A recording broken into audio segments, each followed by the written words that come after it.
Alhamdulillah wassalatu wassalamu ala Rasulillah wa ala alihi wa sahbihi wa mawalah wa la hawla wa la quwwata illa billahi wa ba'du. Alhamdulillah, segala puja dan puji hanya milik Allah subhanahu wa ta'ala. Salawat dan juga salam kita hadiahkan kepada Rasul kita Nabi besar Muhammad sallallahu alaihi wasallam. Malam ini insyaallah kita akan membahas tema nasihat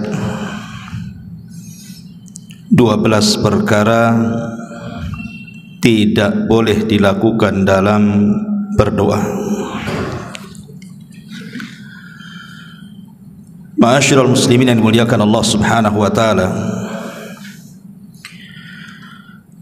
kita tahu bahwa doa adalah ibadah,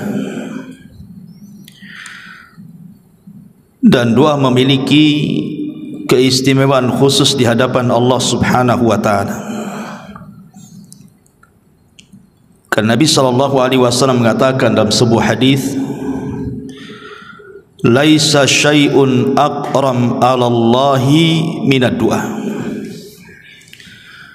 Tidak ada sesuatu yang sangat mulia di sisi Allah subhanahu wa ta'ala melebihi sebuah doa. Karena hampir semua ibadah terkandung padanya doa. Sebutkan ibadah apa saja, pasti di dalamnya ada doa. Lah doa sendiri, kalau kita mengupas secara dalam, banyak faedah dan manfaat yang kita akan dapati. Di antaranya sababun lidaf'i ghadabillahi azza wa jalla, menjadi sebab pencegat murkanya Allah subhanahu wa ta'ala. Karena Rasul mengatakan, man lam yas'alillaha yaghdab alaihi, siapa yang tidak minta kepada Allah maka Allah akan murka kepadanya. Bahkan doa juga sababun lidaf'il bala qabla wuku'ihi wa ba'da wuku'ihi. Doa ini menyebabkan seseorang tercegah dari bala, bencana, sebelum terjadinya bahkan setelah terjadinya. Dan itu disebutkan dalam sebuah hadis, Nabi sallallahu alaihi wasallam mengatakan, la yaruddul qadar illa du'a. Tidak ada yang bisa mencegah takdir kecuali doa. Artinya, kalau Allah subhanahu wa ta'ala takdirkan kemudian kita ini akan mendapatkan musibah, tetapi dengan adanya doa kita, terkadang musibah itu tidak jadi turun. Itu maknanya sababun lidaf'il bala qabla wuku'i, sebab di mana doa itu bisa mencegah adanya balas sebelum terjadinya, bahkan setelah terjadinya juga bisa diangkat. Kata Nabi sallallahu alaihi wasallam, inna du'a yanfa' mimma nazal wa mimma lam yanzil. Doa itu sangat bermanfaat, baik kepada bala yang sudah turun ataupun yang belum turun. Bahkan doa sendiri menjadikan kita dekat dengan Allah subhanahu wa ta'ala, dan itu berdasarkan hadis Nabi sallallahu alaihi wasallam, ana inda dhanni abdi bi wa ana ma'hu idza da'ani. Saya berprasangka saya, atau prasangka saya, kata Allah, bersama hambaku, dan aku akan bersama dia selama dia berdoa kepadaku. Dan banyak sekali manfaat dan faedah doa ini. Yang ingin saya jelaskan malam ini adalah 12 perkara, termasuk al-i'tida fi du'a, termasuk seseorang itu melakukan hal-hal yang justru dengan doanya bukan hanya ditolak, tetapi boleh jadi mungkin mendapatkan dosa. Apa saja 12 perkara ini? Pertama, berdoa dengan menggunakan lafaz-lafaz syirik ataupun bid'ah. Di dalam surah Jin ayat 18 Allah mengatakan wa annal masajida lillahi fala tad'u ma'allahi ahada.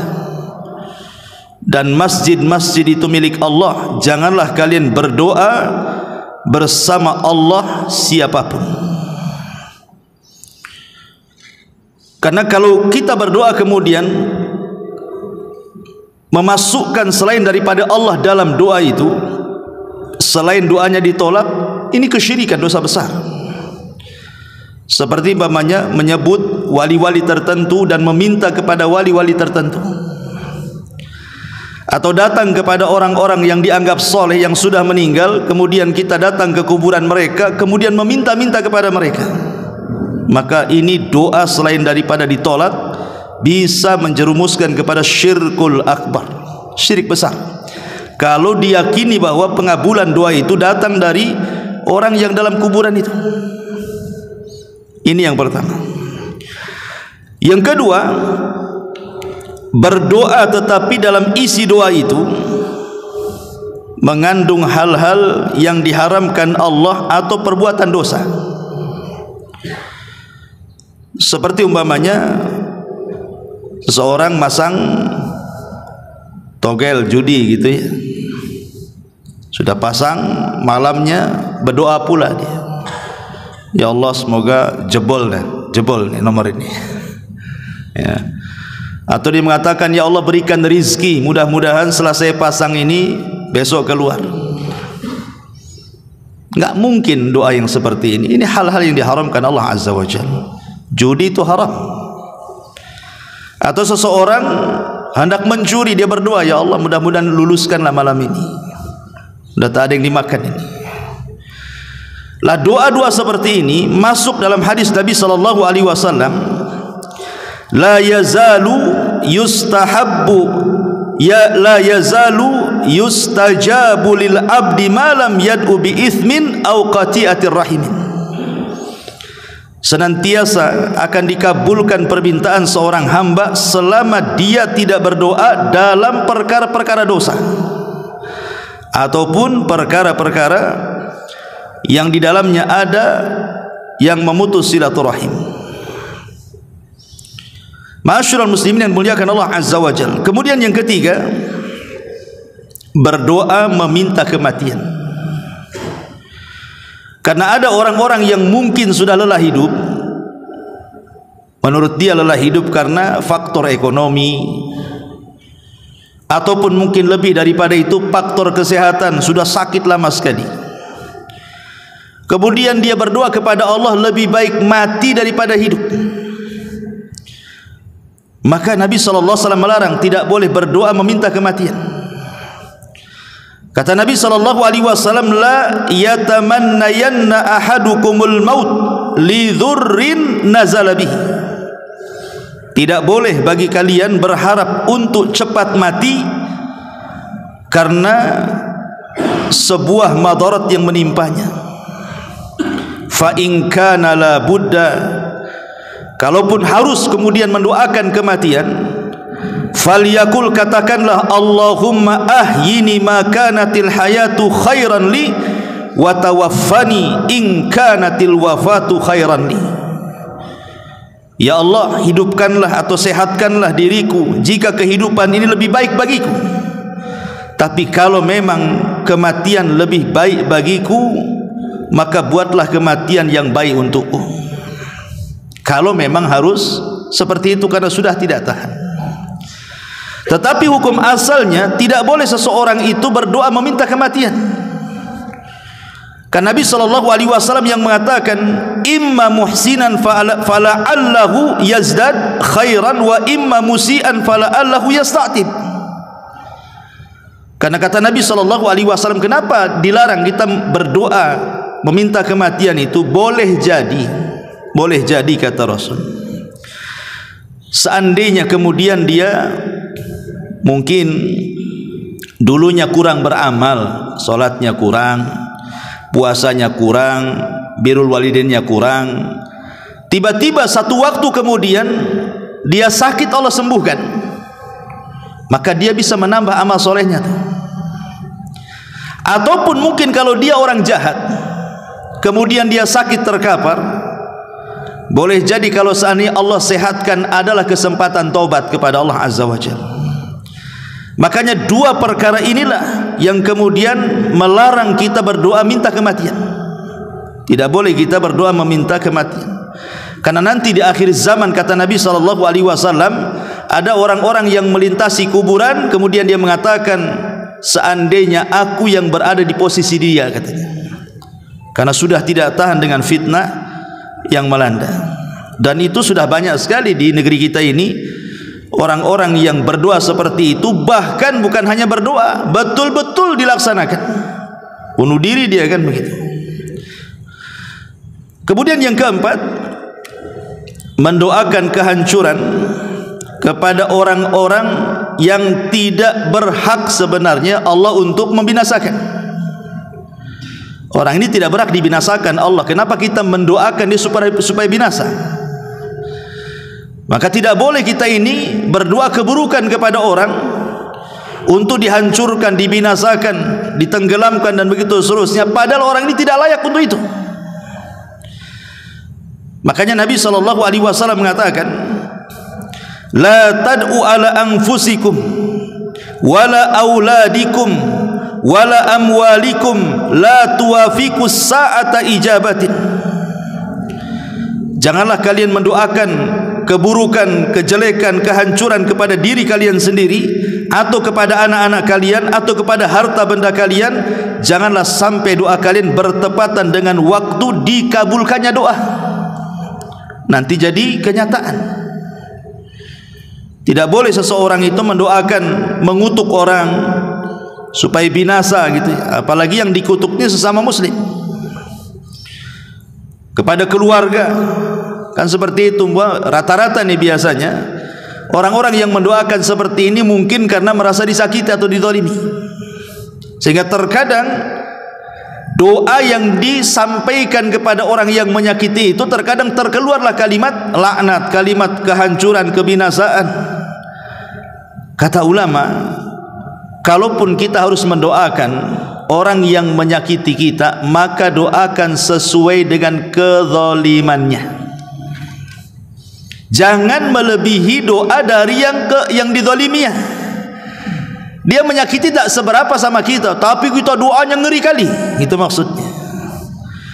Boleh jadi mungkin dia hanya menggibah kita, atau mungkin ikut memfitnah kita hari itu saja, mungkin sebelum-sebelumnya dia baik, tapi karena sakit hatinya kita, akhirnya kita mendoakan berlebihan dari apa yang ia lakukan kepada kita. Ya Allah, matikan aja dia itu, tabrak aja dia. Oh, ini gimana ceritanya? Enggak boleh kita ini mendoakan walaupun dia zalim sama kita.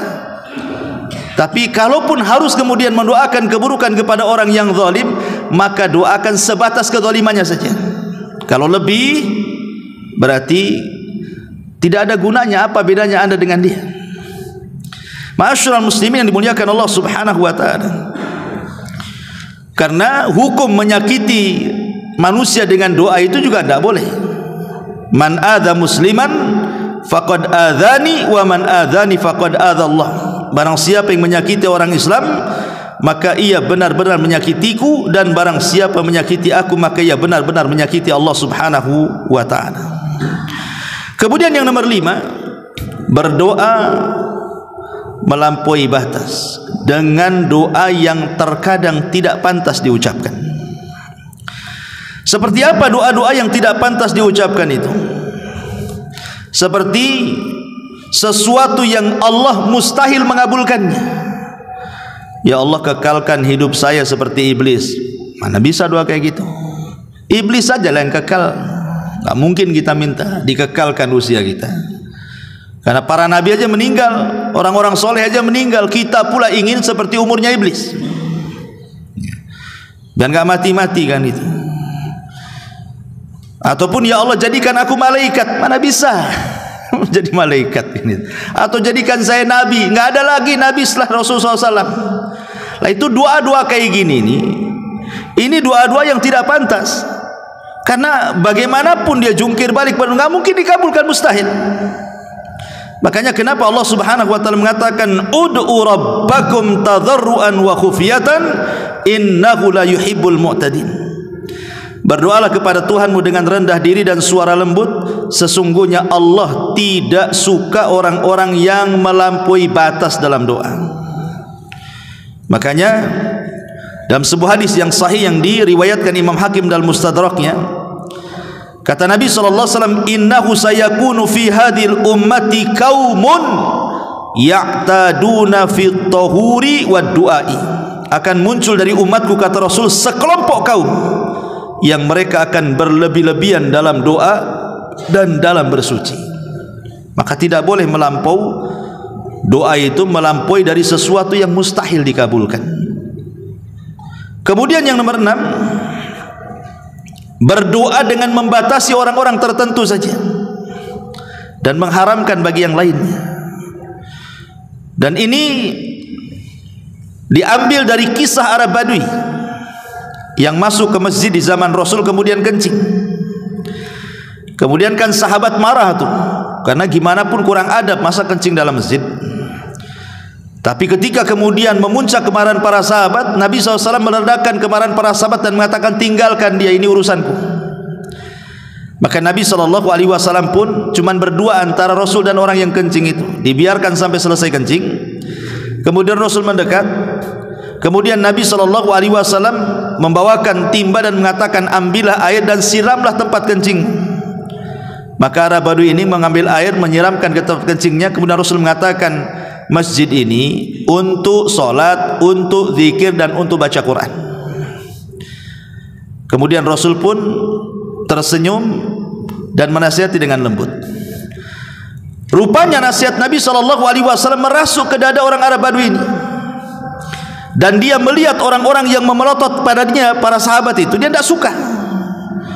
Dari situlah terkeluar ucapan, Allahummarhamni wa Muhammadan wa la tarham minhum ahada.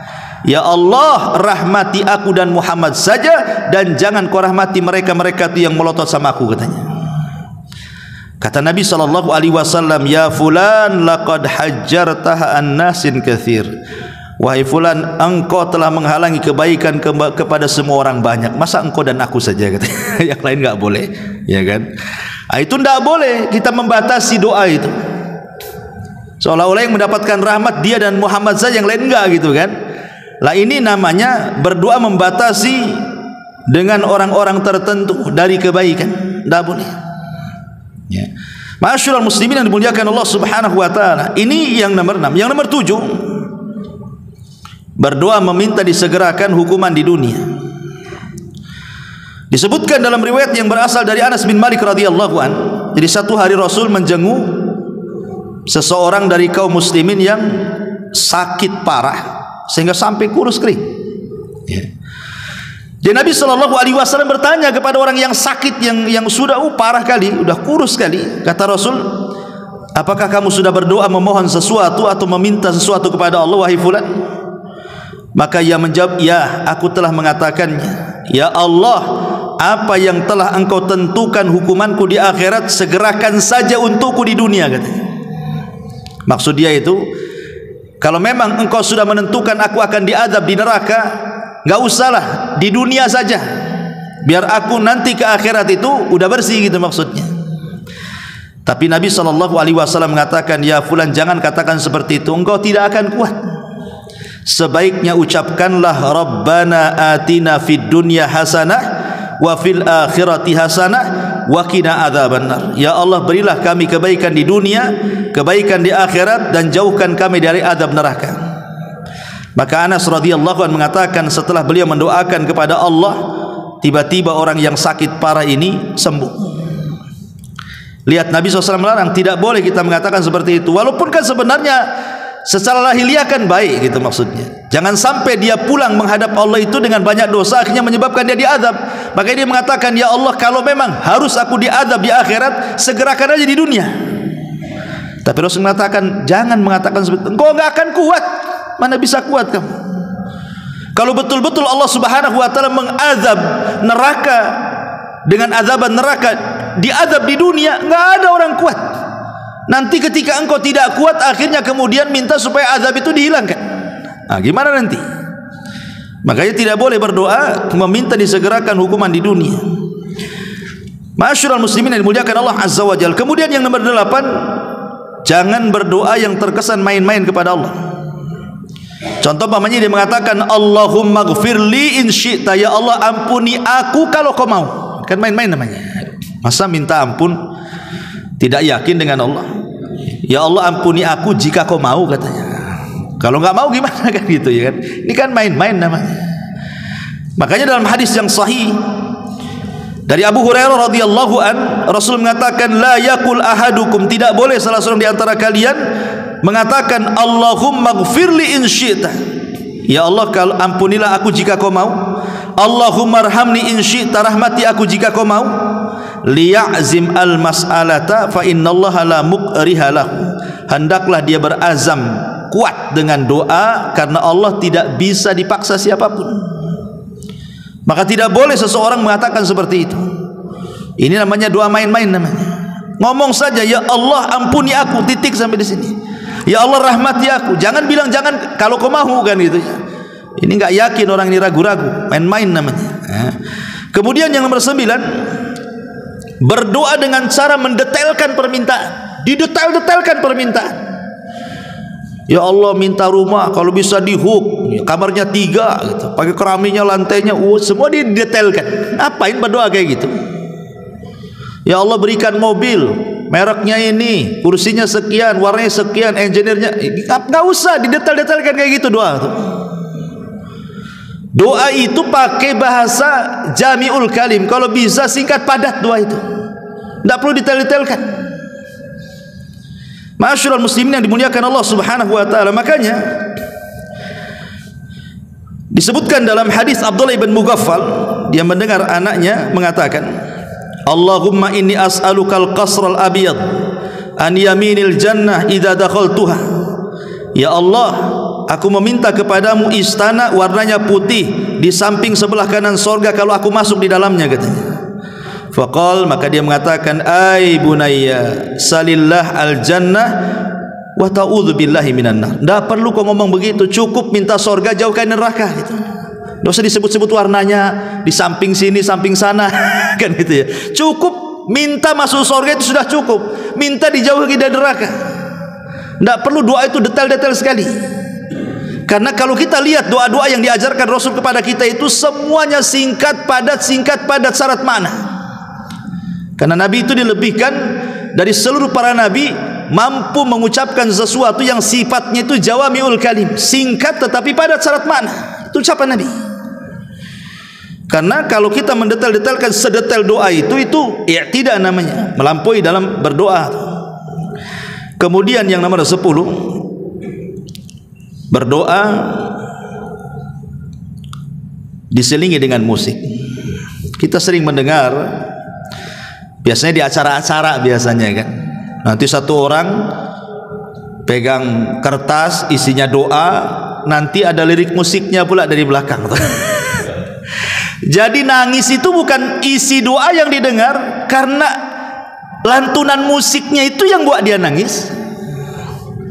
Jadi anda menangis itu karena dengar musik, atau karena isi doanya, atau dua-duanya? Ma'asyiral muslimin yang dimuliakan Allah Subhanahu wa taala, asal doa itu adalah tadarrur. Kita merendahkan diri kepada Allah. Kita menjadi hamba Allah Subhanahu wa taala.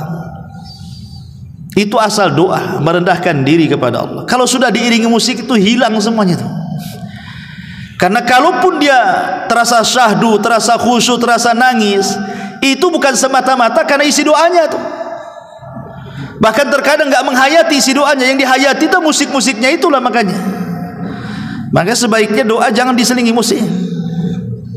Ma'asyiral muslimin yang dimuliakan Allah Subhanahu wa taala. Kemudian juga yang nomor 11, jangan berdoa dengan suara kencang. Dikeluarkan oleh Imam Ibnu Jarir Tabari dalam tafsirnya, Jadi ada seorang laki-laki datang kepada Nabi SAW dan berkata, ya Rasulullah, aqaribun rabbuna fanunajihi am ba'idun fanunadihi. Rasul, Rabb kami ini dekat ataukah jauh? Kalau dekat ya kita bisik-bisik, kalau jauh kita teriak-teriak, katanya.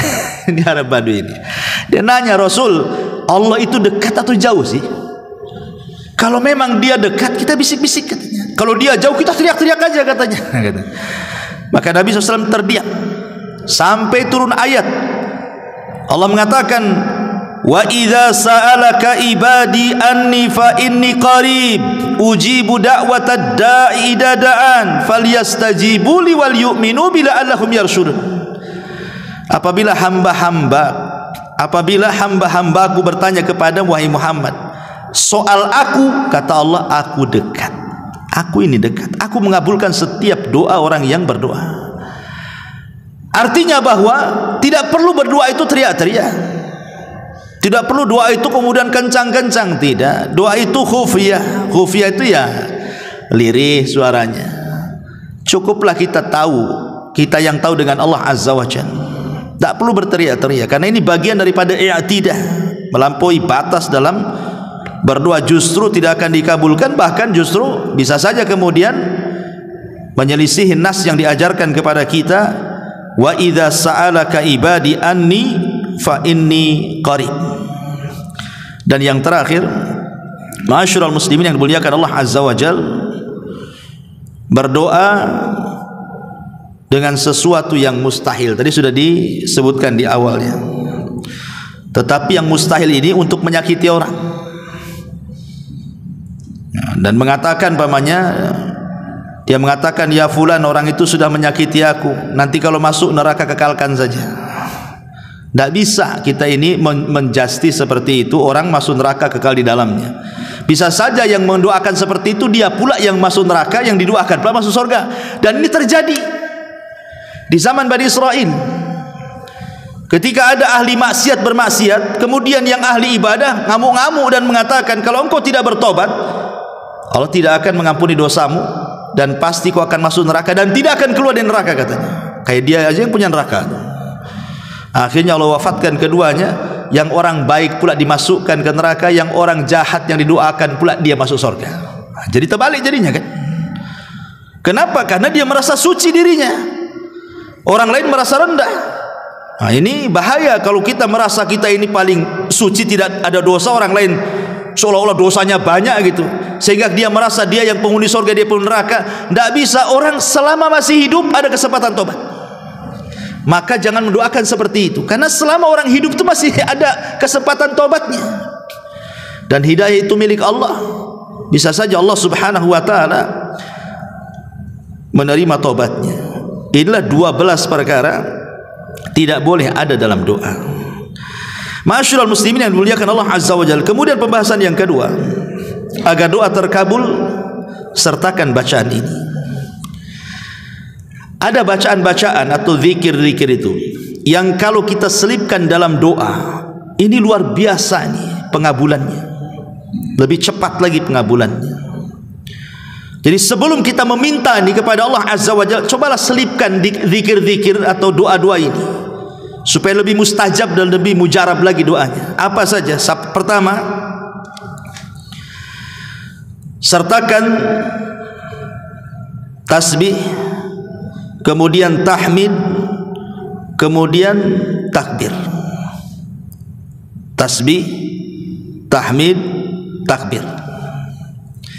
Dan itu berdasarkan hadis Ummu Salamah radhiyallahu an. Dan hadis ini dihasankan oleh para ulama, di mana ja'at Ummu Sulaim.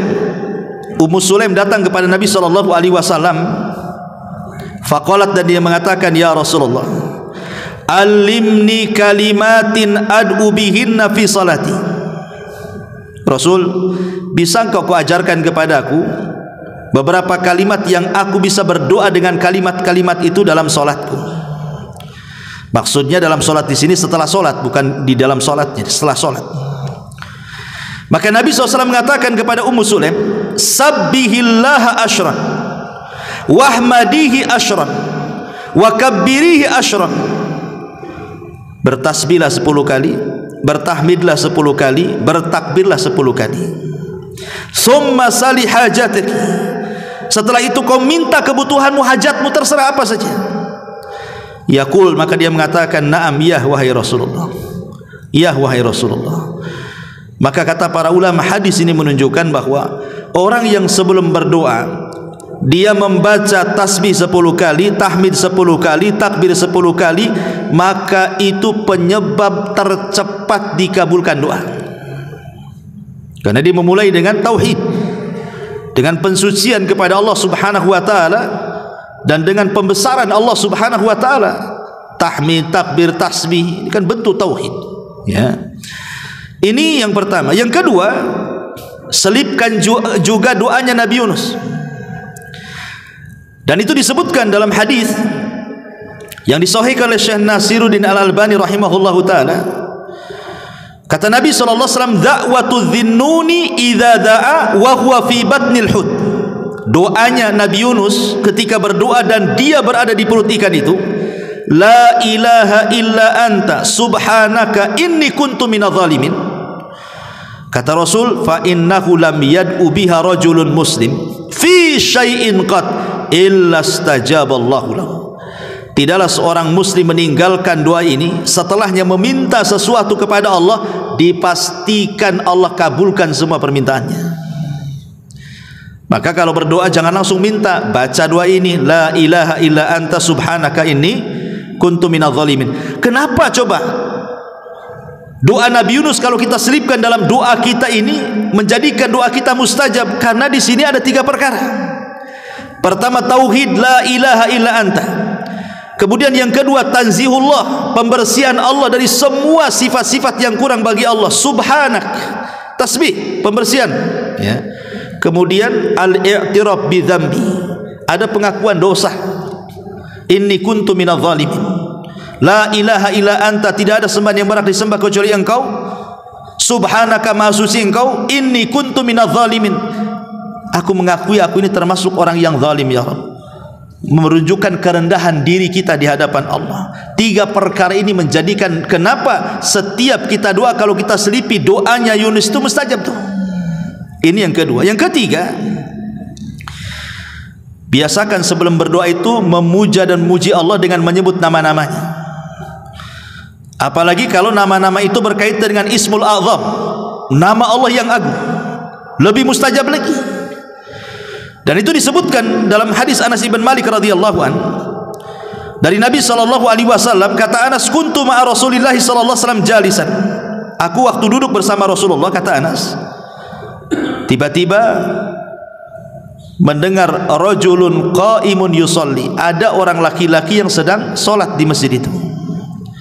Falamma raka'a wa sajada wa tashahhada da'a, ketika dia sudah ruku, ketika dia sudah sujud, kemudian dia tasyahud, dan sebelum salam dia pun berdoa, Allahumma inni as'aluka bi anna lakal hamda la ilaha illa antal mannan badi'us samawati wal ardi ya dzal jalali wal ikram ya hayyu ya qayyum inni as'aluka. Dia berdoa seperti ini. Faqala an-nabiy sallallahu alaihi wasallam, tiba-tiba Rasul mengatakan kepada para sahabat yang ada di situ, tadruna bimada, kalian tahu dia sedang berdoa dengan apa? Qalu, para sahabat mengatakan, Allah wa Rasul alam, Allah dan Rasul yang tahu. Kata Rasul, walladzi nafsi biyadihi laqad da'allaha bismihil azim alladzi idza du'iya bihi ajab.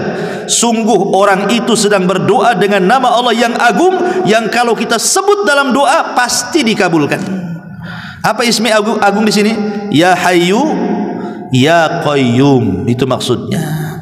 Inilah Ismul A'zam. Sebagian para ulama, Ismul A'zam dalam asma dan sifat 99 nama Allah itu adalah kalimat Ya Hayyu Ya Qayyum.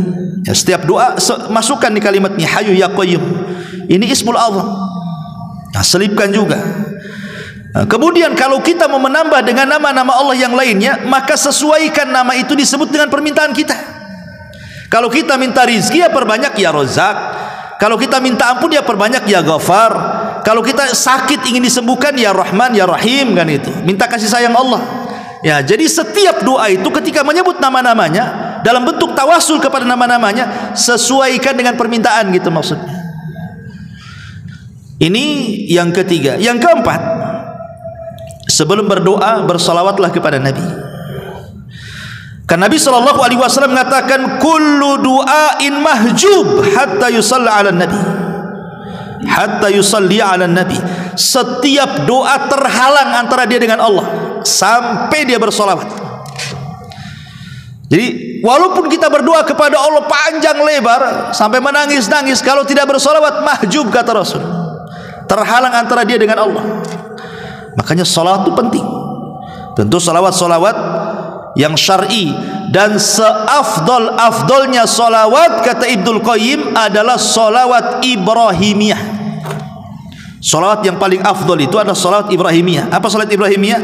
Salat yang antum baca dalam tasyahud itu. Itulah salat Ibrahimiyah.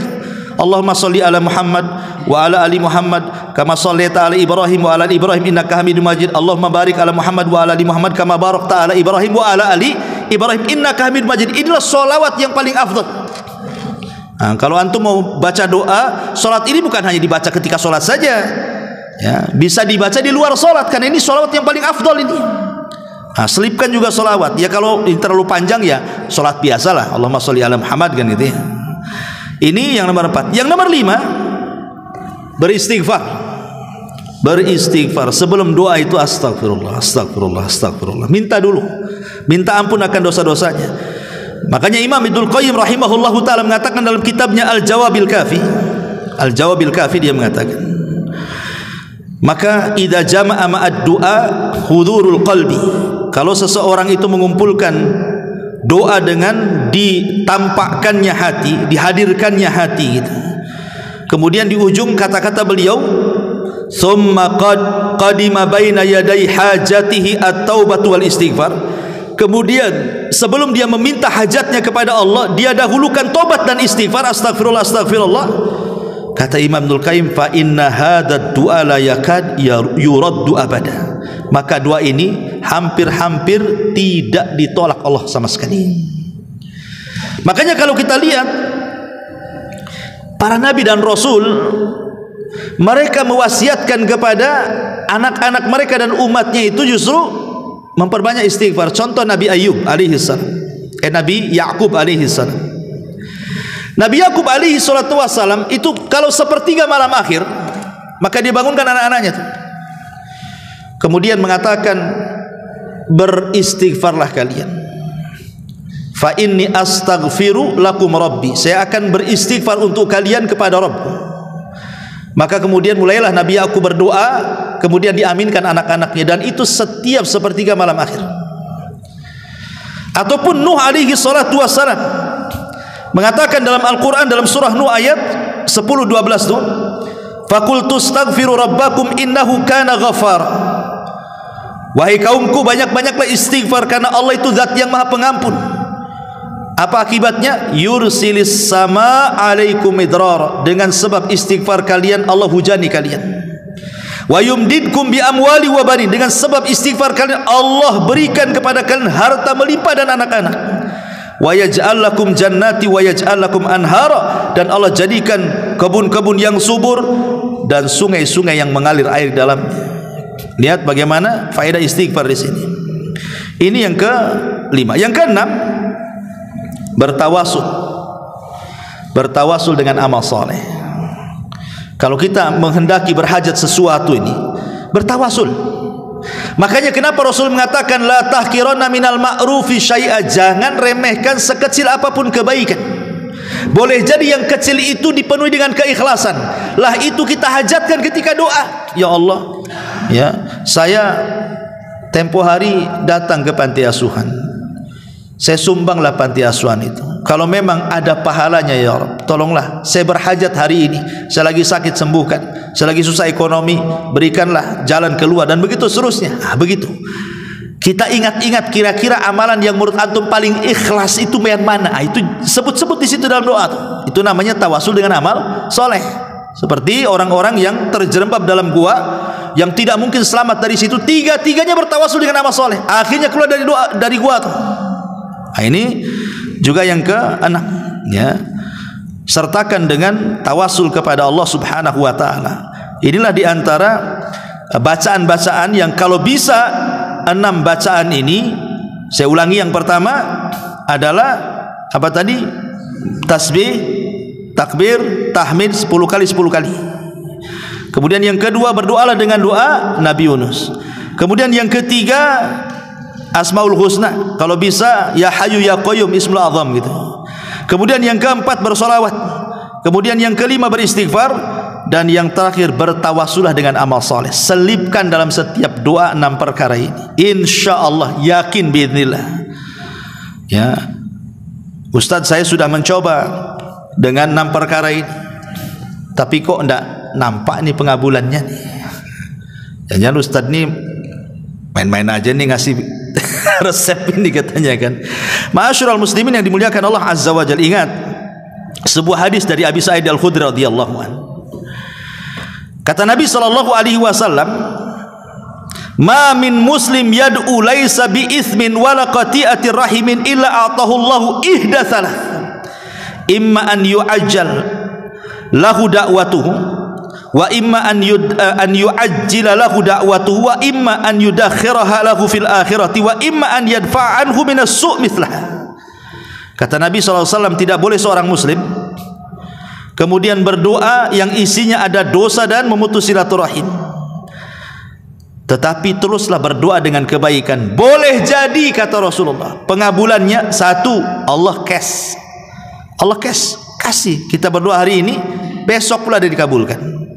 Atau memang tidak dikabulkan di dunia, tapi dikabulkannya nanti di akhirat, sebagai pengangkat derajat kita di sorga. Atau boleh jadi Allah mengabulkannya dengan cara lain.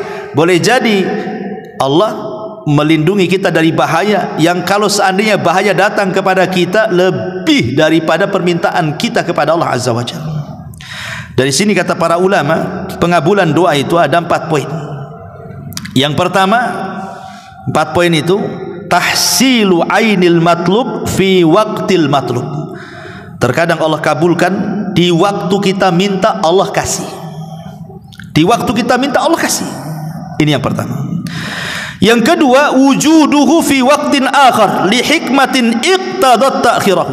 Atau memang sengaja diulur-ulur, mintanya sekarang, tahun depan pula baru dijabah.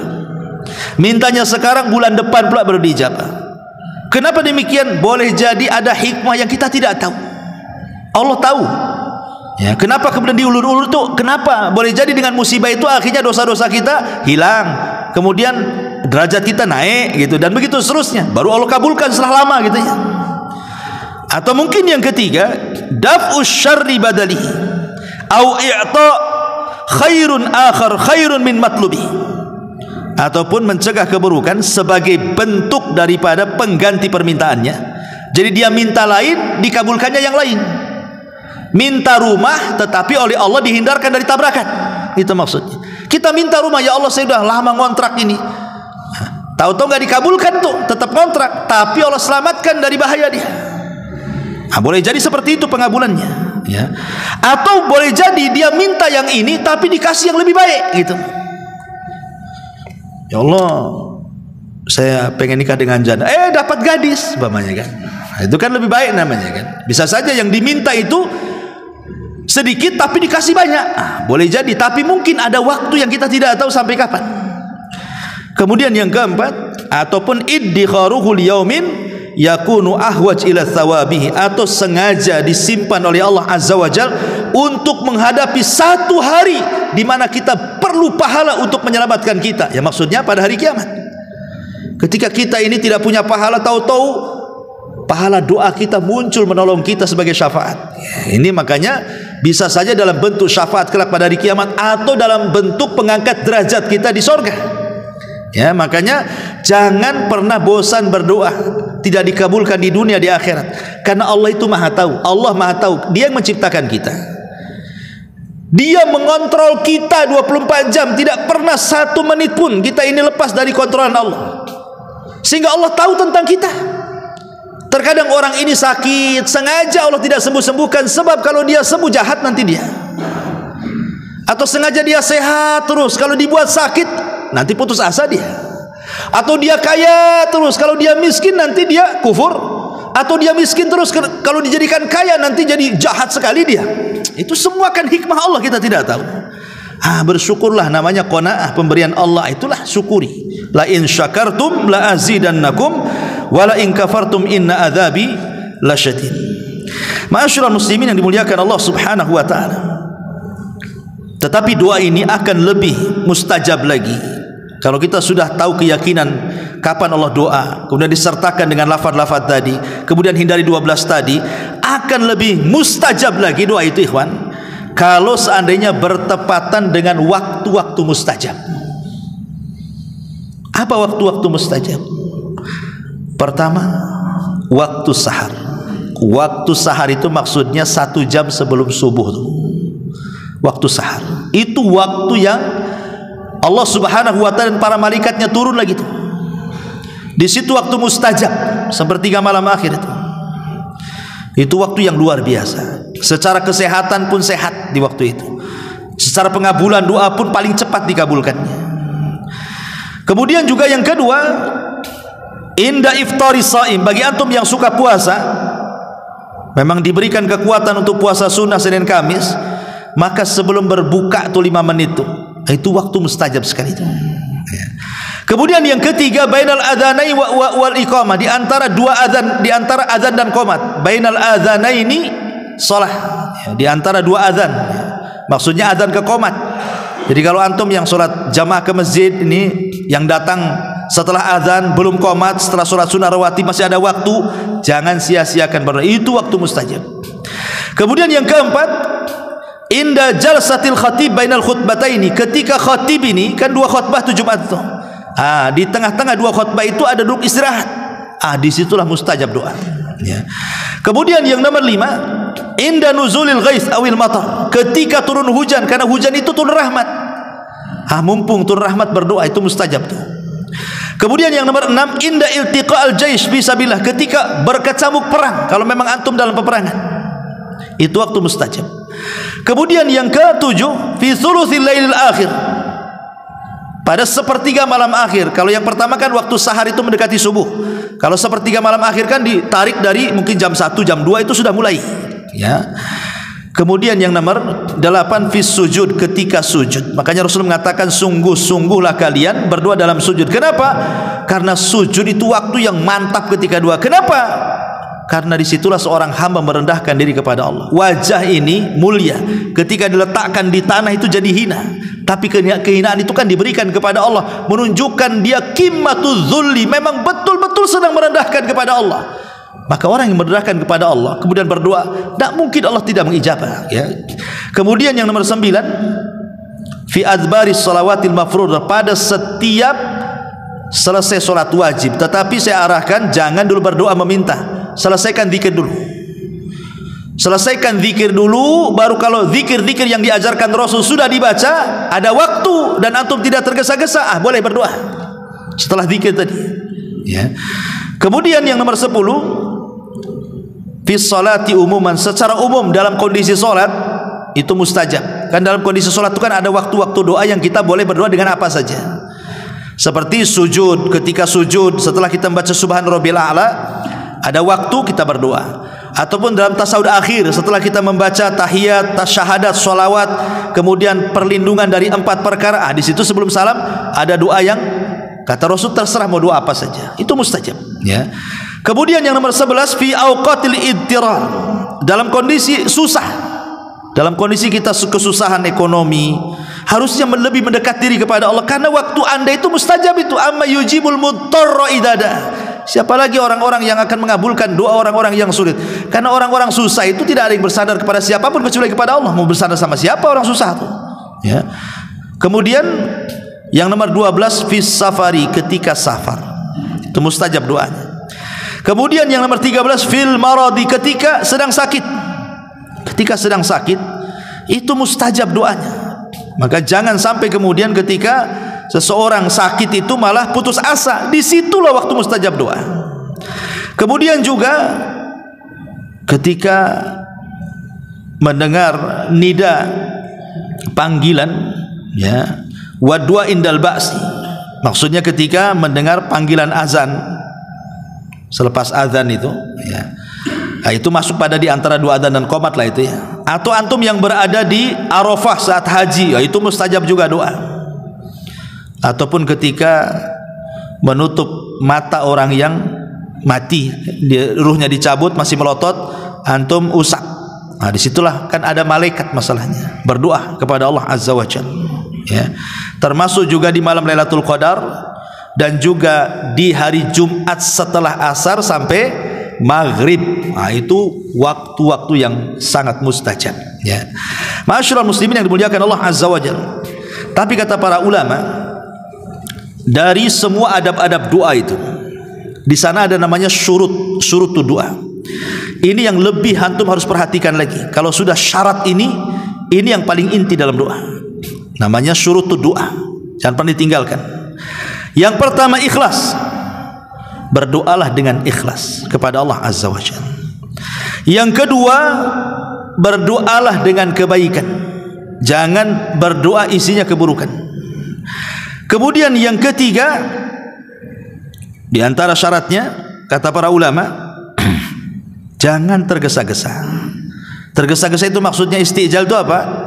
Aku sudah berdoa kok nggak dikabul-kabulkan ya. Nah, kalimat seperti ini jangan terkeluar. Karena banyak orang yang kemudian merasa bosan berdoa karena tidak dikabul-kabulkan, akhirnya nggak mau berdoa lagi. Saya sudah berdoa berkali-kali kok nggak dikabul-kabulkan. Justru kalimat itu tidak menjadikan doa tidak dikabulkan. Itu istijal namanya. Kemudian yang keempat, hudurul qalbi. Hadirkan hati. Anda ini sedang berhadapan dengan siapa? Dengan Allah Subhanahu wa taala, berarti perlu khusyuk di situ. Cari tempat yang bagus, yang bersih, ya gitu. Minta kepada Allah, ya.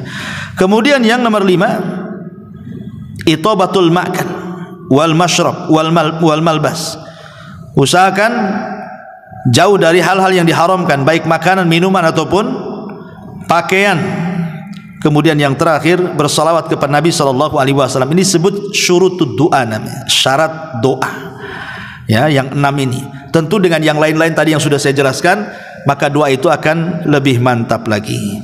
Wallahu a'lam bishawab. Ini di antara faedah doa di malam ini. Mudah-mudahan ada manfaatnya. Subhanallah bihamdika, asyhadu an la ilaha illa anta astaghfiruka wa atubu ilaik. Allahu ta'ala. Assalamualaikum warahmatullahi wabarakatuh.